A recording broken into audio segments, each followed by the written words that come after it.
evvelden batı doğu her taraf un eleğini alıyordu. Şimdilikçe yalnızca doğu alıyor. Doğu da %70 doğu da bitmişti. Çünkü sıfır un üretiyor. Elemeye lüzum kalmıyor yani unu. Onun için yani elekçilik 5-10 sene sonra bitmiştir yani. Çocuğuma da hiç belletmiyorum bu mesleğimi. Okuyun diyeyim. Hiç olmazsa. Biz öldü bu meslek. Benim yaşım 51. Biz öldü ama çocuklar yetmez. Götürmez. Piyasayı biliyorsun ha 10-15-20 dakikadan belli buradasın.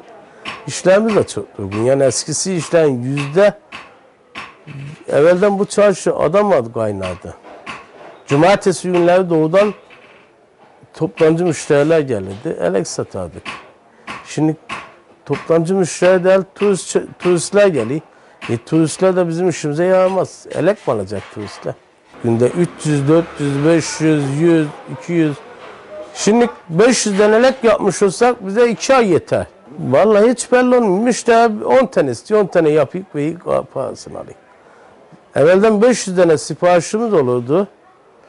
Yani 1000 tane daha arkasından daha sipariş alırdık. Kamyonla da elek yapardık. Şimdi adam 10 alıyor. Ben toptancıyım diye çok alacağım diye. Çok alacağı da 10 tane elek. Dediğim gibi yani bu elekçilerin sonu yok. Yani biz de yani son seyini yaşıyoruz. Herkes yani su dükkan malımız olmasın bu anın aylığını çıkartamazdık biz. Onun için Allah herkese yardım etsin.